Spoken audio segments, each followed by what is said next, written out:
நமஸ்தே குட்டீஸ், நம்மளோட குட்டி ஹிந்தி லேர்னர் சேனலில் நம்ம கொஸ்டின் ஆன்சர்ஸ் ஃபார் பிகினர்ஸ் அப்படின்ட்டு பிளேலிஸ்ட்டில் வீடியோஸ் அப்லோட் பண்ணிகிட்ருக்கோம்.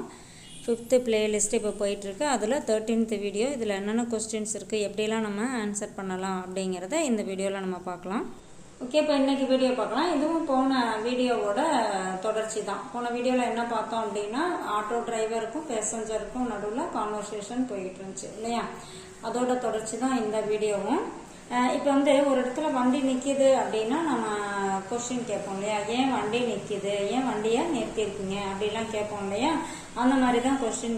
கியூ காடி ருக்கையே, ஏன் வண்டி நிற்கிது. ஓகேவா? வண்டி வந்து இப்போ இந்த இடத்துல என்ன ஆன்சர் பண்ணியிருக்காங்கன்னா, ரயில்வே கேட் பந்த் ஹை, அதாவது ரயில்வே கேட் வந்து க்ளோஸ் பண்ணியிருக்காங்க. खुलने में 10 மினிட் லகேகா, அதாவது ஓப்பன் ஆகிறதுக்கு 10 நிமிஷம் ஆகும். வந்து வண்டி ரயில்வே கேட் க்ளோஸ் பண்ணியிருக்காங்க, திறக்கிறதுக்கு 10 நிமிஷம் ஆகும் அப்படின்னு சொல்லி இங்கே சொல்லியிருக்காங்க. கியூ காடி ருக் கயி, ஏன் வண்டி நிற்கிது. ரயில்வே கேட் பந்த் ஹை, ரயில்வே கேட் வந்து க்ளோஸ் ஆயிருக்கு. பந்த் அப்படின்னா க்ளோஸு. குல்னேமே, குல்னா அப்படின்னா ஓப்பன் பண்றது. குல்னேமே 10 மினிட் லகேகா, திறக்கிறதுக்கு 10 நிமிஷம் ஆகும் அப்படின்னு சொல்லியிருக்காங்க. இப்ப நம்ம வந்து இங்க ஒரு ஊர்வலம் போய்கிட்டு இருக்கு, அதனால வண்டி நிக்குது அப்படின்னு சொல்லணும்னு வச்சுக்கோங்களேன். யஹா ஏக் ஜுலூஸ் சல் ரஹா ஹை, இங்க ஒரு ஊர்வலம் போய்கிட்டு இருக்கு. இஸ்லியே காடி ருக் கயி, இதனால வண்டி நிக்குது. ஓகேவா? யஹா டிராபிக் ஜாம் ஹை, இங்க டிராபிக் ஜாமா இருக்கு. இஸ்லியே காடி ருக் கயி, அதனால வண்டி நிற்கிது. இங்கே டிராஃபிக் ஜாமாக இருக்குது, அதனால வண்டி நிற்கிது. அந்த மாதிரி நம்ம இந்த இடத்துல என்ன வேணாலும் ஆன்சர் போட்டுக்கலாம். அடுத்து பாருங்க, கியா ஹம் காடி பக்கட் சக்தே ஹை. இப்போ வந்து ரயில்வே ஸ்டேஷன் போகிறாங்க இல்லையா? இப்போ அவங்க ட்ரெயினை பிடிக்கணும். இப்போ இந்த மாதிரி அங்கங்கே நின்று போகும்போது நமக்கு ஒரு பயம் வந்துடும் இல்லையா? என்ன நம்ம ட்ரெயினை பிடிக்க முடியுமா, வண்டியை பிடிக்க முடியுமா அப்படிலாம் கேட்போம் இல்லையா? அதே கொஸ்டின் தாங்க.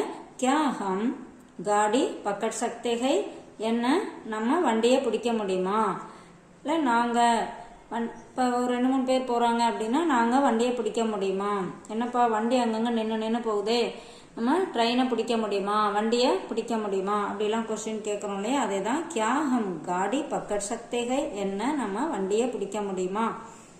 சிந்தா நா கீஜியே, சிந்தா நா கீஜியே அப்படின்னா கவலைப்படாதீங்க. மை நான் ठीक समय पर, சரியான நேரத்தில் வஹா பகுஞ்சா தூங்கா, அங்கே கொண்டு போய் சேர்த்துறேன் உங்களை. பகுஞ்ச் அப்படின்னா ரீச் ஆகிறது, சென்றடையுது. நான் உங்களை கரெக்டான நேரத்தில் கொண்டு போய் விட்டுறேன் அப்படின்னு சொல்கிறாங்க. கவலைப்படாதீங்க சார், உங்களை நான் கரெக்டாக கொண்டு போய் விட்டுறேன் அப்படின்னு சொல்கிறாங்க இல்லையா? அதே தான் சிந்தா ந கீஜியே, கவலைப்படாதீங்க. மை டீக் சமைப்பர் வஹா பகுஞ்சா தூங்கா, உங்களை அங்கே கரெக்டான நேரத்தில் கொண்டு போய் விட்டுறேன். அடுத்தது மீட்டர் மே கித்தனா ஹுவா, மீட்டர் போட்டு தானே வண்டி ஓட்டுறாங்க. அப்போ மீட்டரில் எவ்வளோ வருது. இப்போ அங்கே அந்த பிளேஸ்க்கு போயாச்சு, இறங்கும் போது மீட்டரில் எவ்வளோ ஆச்சு அப்படின்னு சொல்லி கேட்குறாங்க. மீட்டர் மே கித்தனா ஹுவா, மீட்டர் மே 20 ரூபாய் ஹுவா, மீட்டரில் 20 ரூபா ஆயிருக்கு, 20 ரூபா வந்திருக்கு உங்களுக்கு அப்படின்னு சொல்லி சொல்கிறாங்க. இந்த இடத்துல நம்ம அமௌண்ட் இந்த 20 ரூபாய்க்கு பதிலாக 50 ரூபாய் இல்லை 100 ரூபாய், என்ன அமௌண்ட்டு நம்ம சொல்லணுமோ அதை இந்த இடத்துல ஆட் பண்ணிக்கலாம். இந்த மாதிரி கொஸ்டின் ஆன்சர் எல்லாமே நமக்கு எப்படி வேணுமோ அந்த மாதிரி நம்ம ட்ரை பண்ணி பார்க்கணும். நம்ம பேசி ப்ராக்டிஸ் எடுத்துட்டோம் அப்படின்னா லாங்குவேஜ் ஈஸியாக கற்றுக்கலாம். தேங்க்யூ.